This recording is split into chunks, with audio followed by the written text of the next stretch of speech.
have great panelists here to talk about science, diplomacy in an age of division. I won't take more time in presenting them again. However, as we have seen in this great forum, we are living in turbulent times in the world. We are also seeing dramatic changes in the global balance.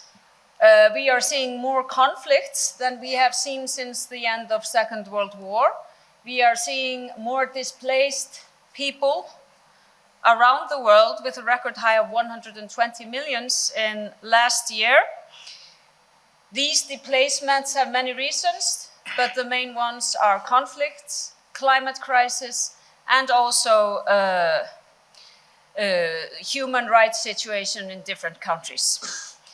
We have seen very interesting lectures and remarks here at this forum on the consequences of climate change and how everything is interrelated. And I actually thought it was very remarkable yesterday to see how actually climate change in the Arctic, which is happening at a much greater pace than elsewhere in the world, might have a huge effect, for example, on the monsoon here in India. And the monsoon is the backbone of Indian agriculture, so we are seeing changes in the Arctic actually affecting food security here in India. We are also seeing the fact, and we have here Pema from Isimot with us today, the fact that the melting of ice in Himalaya can affect the water security of billions of people. And at the same time that the climate crisis poses a severe threat to our lives, our rights, and our health, we also see a growing distrust in science and even denialism when it comes to climate issues. And this is something that we have also experienced connected with other things, and I might mention the pandemic, where we really experienced a growing distrust in science. So at the same time, and this is my personal view, I think policymakers should really look to science and data to make informed decisions and informed policies. We see an increase in distrust and denial when it comes to science. And then I'm not talking about having healthy questions and criticism, but denialism. And at the same time, we're dealing with new technologies. And of course, they are very unevenly distributed around the world, but already having an enormous effect on debate in the Western world, and there I'm talking about artificial intelligence. But artificial intelligence is also going to influence science, labor markets, and everything, really, we do. So we all know how the Arctic Council has developed after the Russian invasion in Ukraine. We also are very familiar with the tensions that the new US administration has created with their comments on Greenland. But now we also see that the US administration is putting severe pressure on the US universities, the flagships in the United States of America. And we actually see some US academics leaving the country to other universities. So there, I would definitely say that science is under pressure, just as many values in international collaboration have been under pressure. This is a transition period, and we need to talk about science diplomacy in these times. And I think I would just ask my panelists here to give me their first thoughts on this situation. You all come from very different backgrounds, even though you're all great scientists, and you're experiencing this situation probably differently. But I would like to begin with you, Jean, Envoy for Climate Change and Northern Arctic Affairs for the government of Quebec in Canada. What effects you see this pressure on science having on Canada, but also the proximity with the US? Well, first of all, thank you. I'm really happy to be with very good friends. I'm a scientist. In my other life, I was an explorer. So I did the Northwest Passage in 2002. And at that time, with our sailboat, we were the seventh boat of the history to do the Northwest Passage in one season. We returned 13 years later in 2015. We saw no ice at all, and 52 boats were waiting to do the Northwest Passage. Just to show you that it's moving really, really, really fast. So what we need is good science. By the way, Quebec is a province of Canada.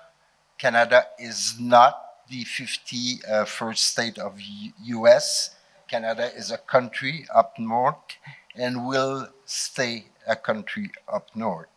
But I really think that we need good science, and we need to make a safe space for scientists to help politicians and policy makers. For example, in Quebec, we have a chief scientist, and we also have scientists in residence in our different office. We have near 30 offices in 19 countries, and we put scientists there to be sure that science is really close to decision maker, and also really close to the real fact, because it's not only science right now. It's we need to have the real fact to make good decision. So I think that science more and more has to be closer to politicians, and this is what we try to do in Quebec. Well, that's very interesting. I would like to move to you, Ravichandran, because we were listening to your Minister for External Affairs, and he was describing his vision of how India can play a bigger role on the global stage in the next years and decade. How much will science affect the policy of India in the next few years, and how do you see that developing over the next years? Thank you. Thank you very much. And first of all, I thank the Arctic Circle and ORF for bringing this forum discussion in India, in New Delhi. As you all know that this Arctic is warming roughly about 3 to 4 times of global mean. But at the same time, the tension around the Arctic also rising. I think both the things, in order to diffuse, I think science is the only way to diffuse this both warming scenario in the Arctic as well as the tension in the Arctic. I believe the science is the main goal. Because science is the unifying force, and also even some of the times when the divisions happen, the science is the key. Why I am saying so? Because the diplomatic negotiations are very important in terms of scientific knowledge.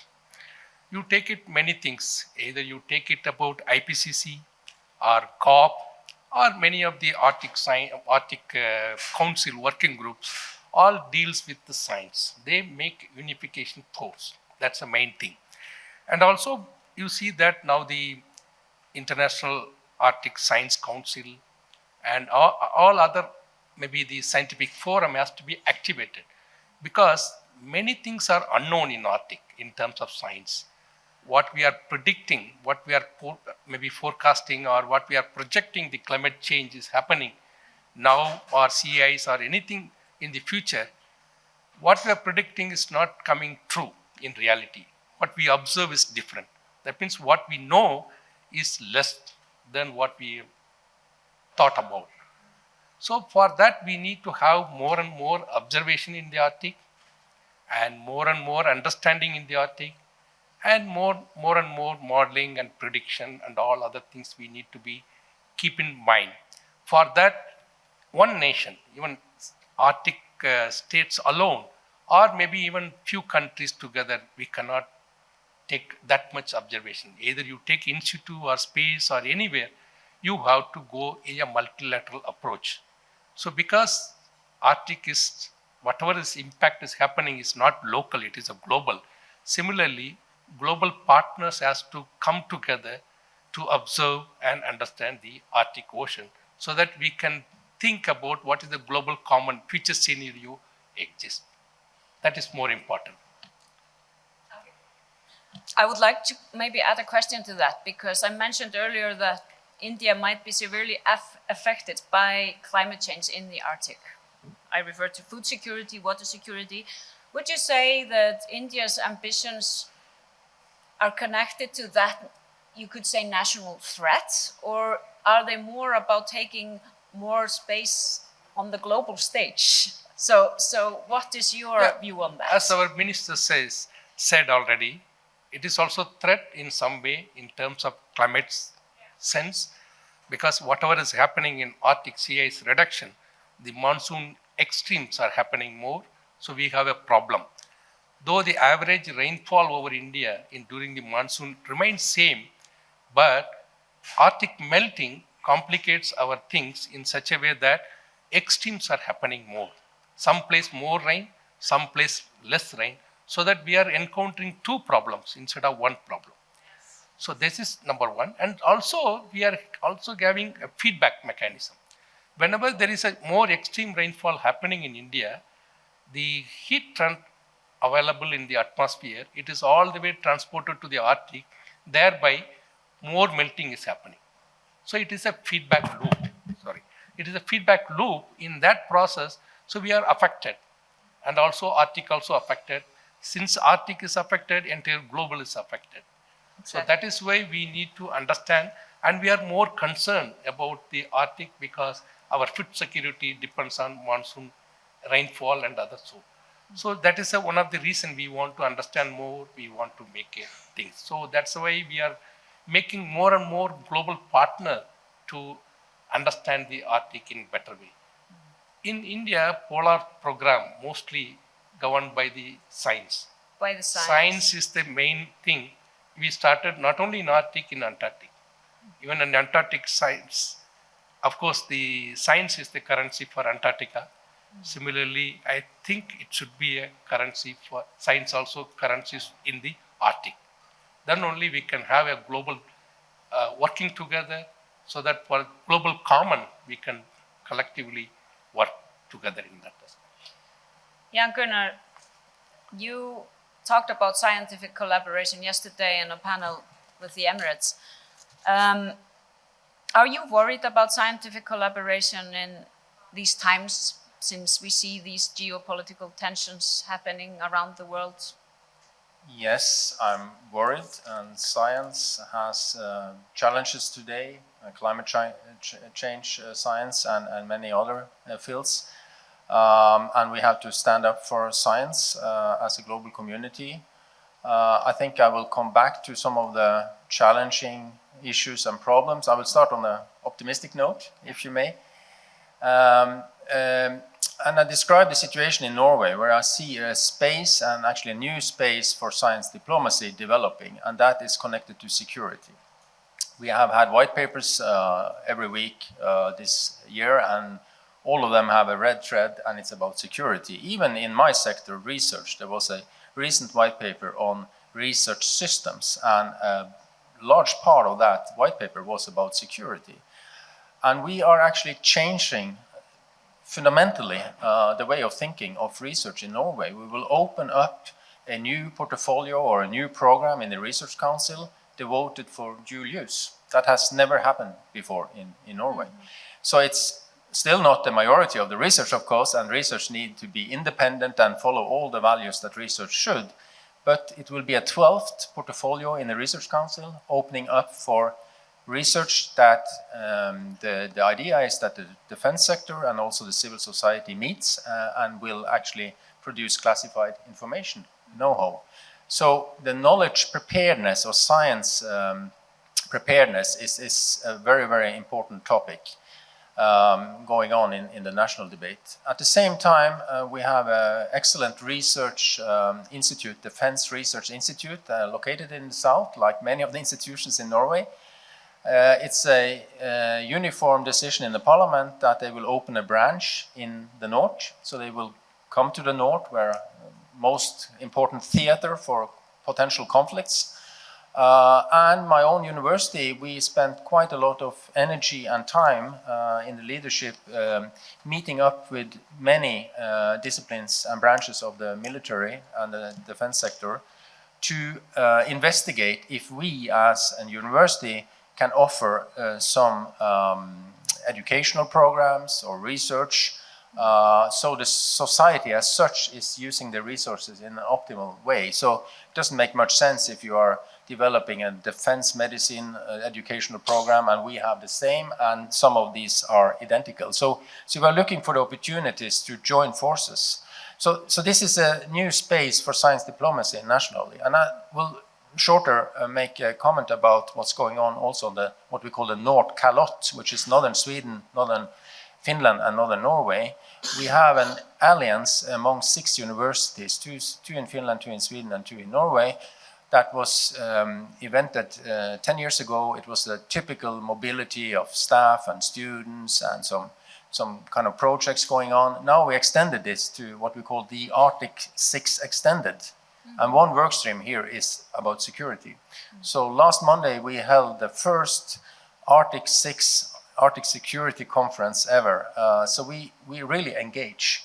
And the last thing to mention is that we are also joining forces with the EU and the research mechanisms that are there in the framework program to investigate how we in the EU context also can strengthen knowledge preparedness. Okay, so you actually see progress in scientific collaboration, at least from Norway's point of view? In this field, In yes, this but field. I will come back to some of the more problematic sites if you allow me later, because okay. it's not only white here, it's also some darker colors. Pema, you are the Director General of ICIMOD, so you have to deal with all the countries surrounding the Himalaya and the people, of course, living in the Himalaya. So let's say that you are kind of, you have to practice diplomacy every day in your work. So tell us a little bit about how you have seen that developing in the last years and how you envision it in the next years. Very interesting question, I would say. It was very diplomatic. But we all know that the geopolitical processes are very dynamic. And we also know that the geophysical, geoclimatic changes are also dynamic in this region. The impacts of climate change, the geoclimatic dynamics should actually unite us. And it is, because we feel that climate change impacts everyone, all the countries, the 8 countries that we are working for, but we are focusing on the mountain areas. So the mountains should not just divide us, but mountains should also unite us, because the impacts on the mountains are same across the Hindu Kush Himalayan region.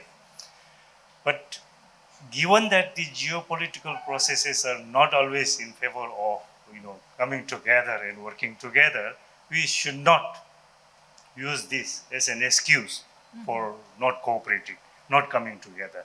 And that is where science comes in. Scientists speak the same language. When scientists talk about water, they call it water. When scientists talk about temperature, they call it temperature, ice, and so on. So, when scientists speak the same language, and then when the scientists have an opportunity to interact with policymakers, with bureaucrats, with decision makers, that is when the unity comes. That is when we develop collaboration. So that is where we are actually, reaching out to policymakers, decision makers through what we call science policy dialogue, where we bring the scientists, the policymakers, decision makers together, share the information, the evidence, and convince the policymakers to make changes, to cooperate, and so on. So we are dealing with all these transboundary issues. Look at climate change, it affects everybody. It doesn't matter the size of the economy, the status of individuals, it affects everyone. Therefore, there is every reason for us to cooperate. We are looking at natural disasters caused by climate change impact. Disasters don't stop at our borders. It needs transboundary cooperation. We are talking about pollution, air pollution. Air pollution is transboundary. It doesn't stop at our borders. So all these issues require transboundary regional cooperation, and ICIMOD, the International Center for Integrated Mountain Development, is dedicated to foster this collaboration. Well, Well, I think I have been following your work very closely for the last year, and I must say I am impressed by this kind of where actually science and diplomacy truly meet every day. But I want to move on again to you, Jean, because now we see the big countries in the world are flexing their muscles. Yep. And we who live close to the Arctic, we know that there are different indigenous groups living there. Absolutely. And I have heard a lot from them in the last months. They feel a little bit left out in this dialogue between the big and the strong. And I know that you have also been collaborating with those groups. And I think this is very, very important. You know, we had 2 great days, but what I heard is, you know, the importance of resources and how we will open new route and all that. But don't forget that there's people living there. You know, that's their home. And they're great people. They showed me everything, you know, on the ice and everything. And I know them a lot and I really like them. Mm-hmm. And I think that, you know, they will welcome you, you know, with arms open if you do the right thing. If you include them in your project, not only at the end of a proposal on, you know, few lines on the importance of Inuit and blah, blah, blah. They saw that for decades. Mm-hmm. This is not what they want anymore, you know. They want to be involved. And I'm going to give you one example. With UK, Canada, and the Inuit community, we did a project, a research project, very high level, and they were part of it. They were in every science group that was working in the Arctic, and they were there around the table from the beginning. If you want information, it's called CNOOC, and it's a very, very nice project, and we change the mentality, because what they don't like is scientists arriving in a village, took the data, leave, and that's it, you know. They want to be part of it. They want us to include them in our research. So this is very, very, very important. If you arrive there and you're not prepared, you won't have a warm welcome. So it is crucial. And by the way, at Laval University in Quebec, we gave courses for scientists, you know, to prepare them to go on the field and, you know, deal with the Inuit and local communities. So for me, it's crucial. It's definitely one of the challenges. And Jan Gunnar, you mentioned challenges. Yeah. After you had been very positive. Yeah, so. a few words about our relation to Russia. When the war broke out, everything stopped. No more political contact, of course, no more institutional collaboration. Norwegian authorities allow for one-to-one, scientist-to-scientist collaboration. But in practice, that is also frozen because there is some hesitation and I think freight on our side if we expose our friends and colleagues on the Russian side by reaching out. So basically, things are frozen. Then there are 3 holes in the brick or wall of sanctions, and that's one on search and rescue for the reasons of life, and there is one on nuclear waste and also preparedness, and a third one on the fishery management in the Barents Sea, and that's connected to food security. So that's the 3 holes in that brick of wall. But our Prime Minister has said, we closed the door to collaboration with Russia, but we haven't thrown away the keys. I think that's a perspective that is also important for the scientific community in a broader sense. We are now these days very, very worried for good reasons what's happening in the United States. There are elephants, as President Grimson has spoken about, but there are many elephants. And yes, we have to solve today's pressing issues and handle them from day to day, week to week. But we also need to look further into the future, and all wars will end. And then building back is not an easy thing. It will take time. Trust is broken. But I think we can say from the Norwegian side that we also look ahead must be something brighter coming in the United States, in Russia, in the long term. And that is a perspective I think it's extremely important to bring also at the table and be having some attention to in these extremely difficult times. Two elephants that were mentioned here. Ravichandran, if I could ask you to tell me shortly, and the rest of the room, the biggest challenges for Indian science diplomacy in these times. Yeah, I think, yes, there is a problem when the political tensions are happening. It is also a problem with the scientific observation or scientific collaboration also is going bad. I always look at it when there is a space station, whatever happens, we all collectively go together.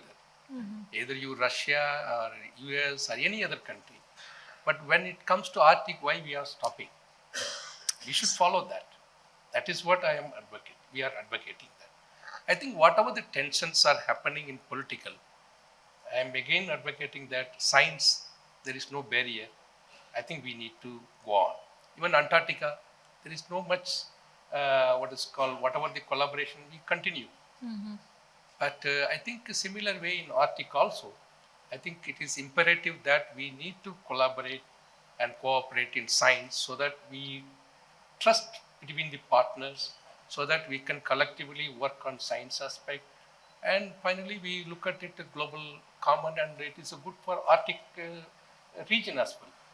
So that is what we have to make it, and I think we should not, especially the Arctic Working Group, has to come force, maybe when the new regime starts. I think it is imperative that we need to collect all actors together so that we can work on science. Ultimately, we go on work on science, then the political things will merge. So that's the way we are looking at it. Hema, because Himalaya have a global effect. We have mentioned the water supply for billions, but the Himalayas also have people living there. 250 millions-ish. Yeah. So when you are dealing with the challenges in the Himalayas, what comes first, the global effect or the local effects, or do they go together? And can you describe a little, because Sean was talking about the importance of involving the people that live there, how you have managed to do that? Right. Thank you very much. I think I'll just pick up from where I left. I think the trick is to remain completely neutral. Be conscious of the sensitivities, the concerns of individual member countries. And I think we know how to do that because we are aware of what are the sensitive issues between our member countries and so on. That is fine. Now, as you mentioned, the Hindu Kush Himalaya is actually the source of most of the major rivers in Asia. 10 of the largest river systems actually originate from there. That's why it's called often called the water towers of Asia. Now, we are not just talking about the 250 odd million people living in the mountains and the valleys in the mountains, but we also have to take into account that something like 1.6 billion people living in the river basins of these rivers, the Indus, the Ganges, the Brahmaputra, even Mekong and so on. So we are talking about the food security, energy security, and the livelihood security of close to 1/4 of the world's population. And there is now an increasing recognition of the connection between the mountains and the other ecosystems, the coastal areas, the plains, where to the meltwater from the Himalayas flow. It drains into the Indian Ocean. So we often do not connect the snow melt and the sea, the snow and the sea, if you like. So taking all this into context, there is, first of all, a growing need, increasing need for our national governments to recognize the importance of the mountains and the ecosystem services that mountains provide. And then for the national governments also to recognize that while we pursue security interest, scientific interest, economic interest, for the people living in the vicinity of the mountains, it is about survival interest. Yes. Because we are exposed to all sorts of natural disasters, avalanches, landslides, snowstorms, windstorms, floods and so on. It's already happening in more intensity and frequency. Yesterday, a colleague from Ladakh mentioned that, this is something that we have to live with every day now. And let me just draw a quick analogy on that. So there's no perfect time for us to act. We know enough to act now. There's no perfect time to cooperate. We have to cooperate now. Because if you look at how we can translate science into practice, practical solutions, sometimes we leave science at the science publication level or information level, but doesn't translate into practical actions. Now, this is a story that I would like to share with you quickly. Geospatial scientists went to visit, just for contextual thing, I will say Ladakh, and met a shepherd, and he just told the shepherd, if I can tell you how many sheep you have, can you give me one sheep? So he said, yes, agreed. And then the scientist took out his computers, did some calculation, used remote sensing, whatever, and came out with a figure where you have 400 sheep. And then the shepherd said, yes, how did you do that? Okay, I used this thing. And then the shepherd said, if I can tell you who you are, can you give me back my sheep? Then the scientist agreed. And then the shepherd said, you are a researcher. Then how do you know that? Because you, first of all, tell me what I already know. I already know that I have. Okay. Secondly, instead of taking a sheep, you are taking my dog. So let us act now. That is my idea. That's a very good one. Did you want to add something, Jan? Yeah, climate adaptation has not been discussed a lot here, and I think sometimes it goes down to the really concrete issues. When other things, it could be security, but it could also be economy, is in a way more important for a politician, it could be a local one, than climate adaptation. We know, and that this is science diplomacy to communicate, it's 5 to 10 times more costly to repair than prepare. Yes. And that's a very simple communication thing. But in my community, we have demographic challenges, so schools are closed down or potentially. And of course, if you're a politician, why should you, if you don't know that it's 5 to 10 times more costly to prepare, to repair than prepare, you would save the schools and you don't do anything on the climate adaptation. Jean, a very short comment? Yes, I think it's really interesting. We have two committees, one on climate change, one on adaptation. They are scientists that are not part of the government, and they publish the report publicly. So the policy makers have to react to those independent scientific report on adaptation. And you're right, we should talk more about adaptation. I will be opening the floor to questions soon, not yet, because I have two like speed questions for you. Number one, and it would be nice to have very quick answers to that, but in your jobs, are you experiencing that new technologies, social media, artificial intelligence is influencing the public to distrust science more than before? Yes. That was a quick answer. Of course. Yeah. You agree? Of course. Yes. Yes, and I think different generations use different information, and that's also a challenge, actually. So young people, do you think that young people have less confidence in science? I learned that we have made studies of that, and young people have different information, but they don't oppose to many of the kind of like climate, while the elder people do, actually. Exactly. Pema, what do you think? Yes, but it's a double-edged sword. It's a So double-edged right sword. information is good, wrong information can work the other way around. So Yeah. we have to be mindful. Yeah. Another speed question. No. I noticed that you are all men, which is not bad in itself. But we have had more men than women contributing to this forum. How can we engage more women in the science community, very shortly? And wouldn't that be a very positive factor for science diplomacy? Oh yeah, absolutely. It's true. It's really important. And you know, I work a lot at the UN at different conferences, and there's more and more women, and I think it's really important. We even started a major group at UN for women to be sure that they have a voice. But it should be in our community more and more. Absolutely. Yeah, it is imperative that we need to involve more and more because half of the population dump their ideas, views, and other things. We need to take it on board so that we can have a better picture of collective wisdom of that. We need to involve. Well, it goes without saying, it will be a richer society with everybody taking part in it. Things are changing though, and I think in the longer term, women will take over, but we can't wait for that to happen. So we have to stimulate this, and I think we often lift up the young people, which is good. And I think also the gender is sometimes becoming more of an appendix. We talk about it, but we don't really put in the efforts to make that happen. So, yeah. Okay. Yeah. We are happy that you are there to moderate. Yeah, well, I correct the picture a little bit. Yes. But I must say, I place my trust in you to help in this, because we need more female leaders, not only in politics, but also in science, simply because women are, 50% of the Absolutely. humankind, and they should be here represented evenly. So I just had to make that comment.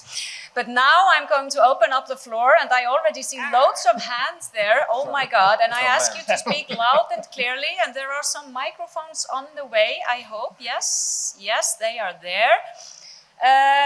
Yes, I have 4 of you here, and I will begin with you. Please. Yes, and just state your name and be short and concise, loud and clear. Yes, thank you very much. My name is Wieger Slachter. I'm from the Netherlands Embassy here in New Delhi. In the previous session, we talked extensively about the exclusion of Russia from the Arctic Council, at least from the decision-making processes.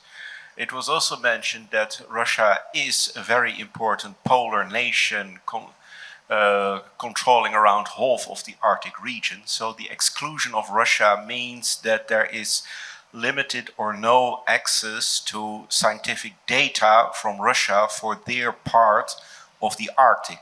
My question to you is, as scientists, to what extent is that a real problem, the limited availability of data from Russia about the Arctic region, and to what extent can that lead to maybe incomplete data and judgments on what's going on in the Arctic region? So I will be interested in, from a purely scientific point of view, to what extent that is a problem in practical terms. Thank you. We have many more questions, but I think it's best that you, Jan Gunnar, answer this. Briefly to that question, it is a problem.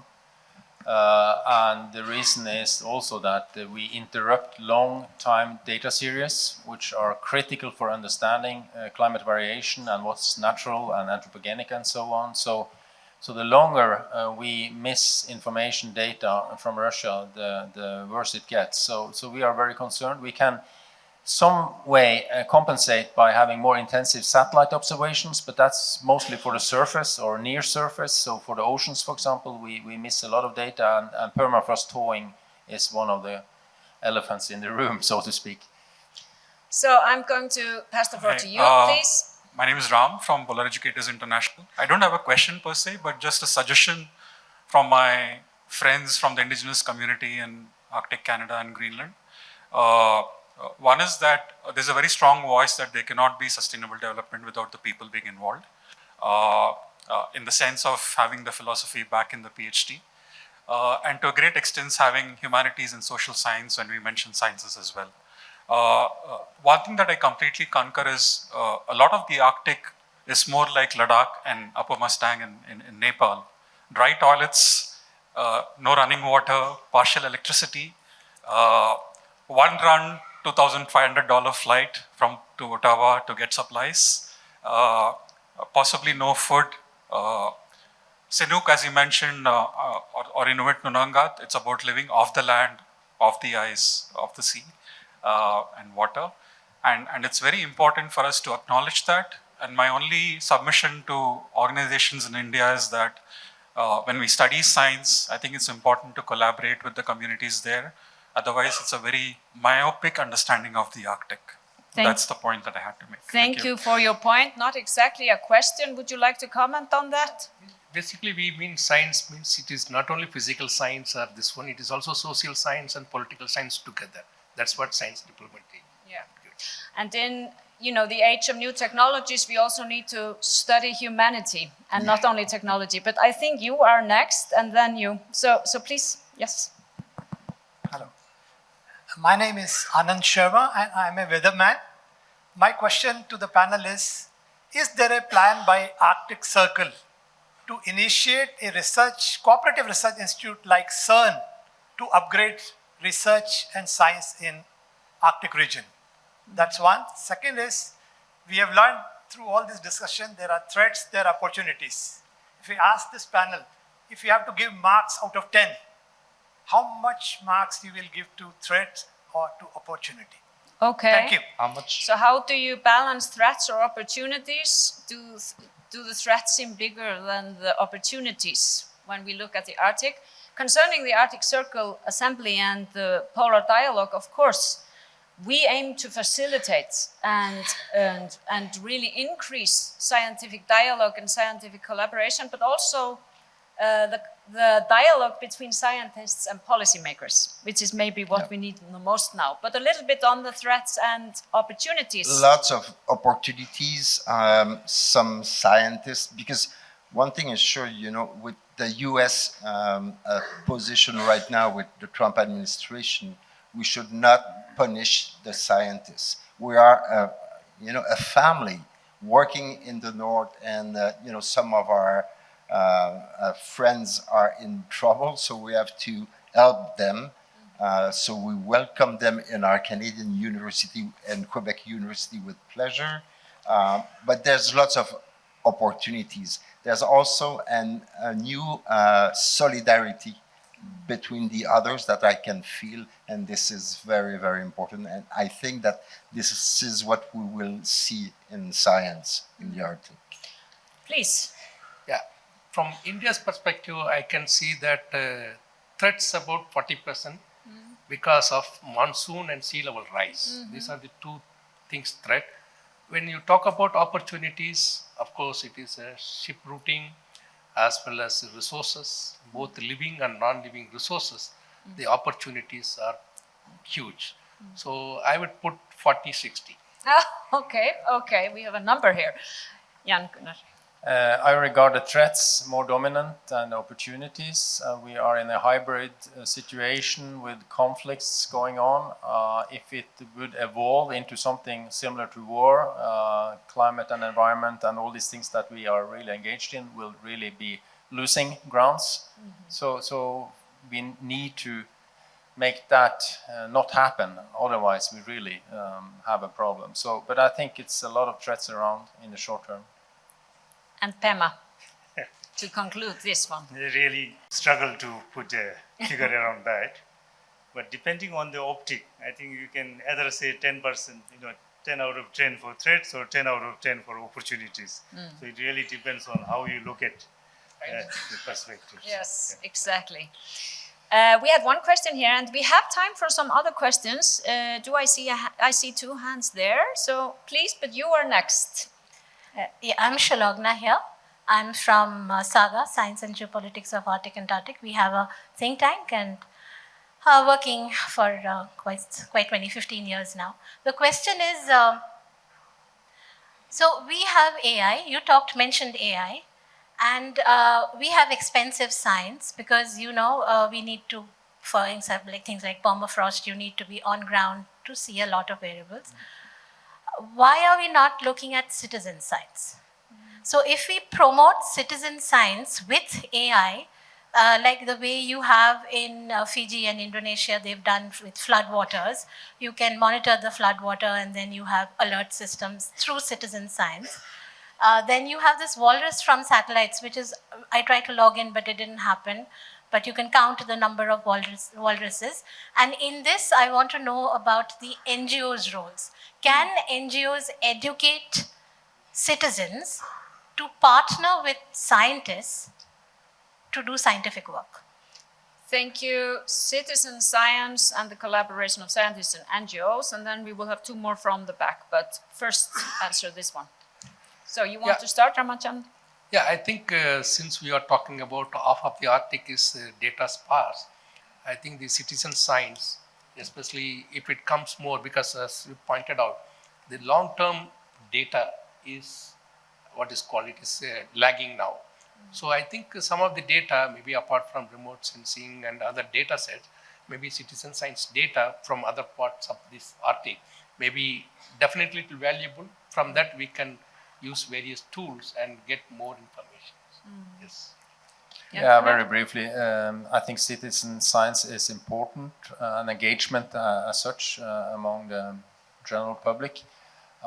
It's too weak today, has a great potential, but there is also improving trends on this, and EU is in particular in their research program facilitating public engagement. Pema?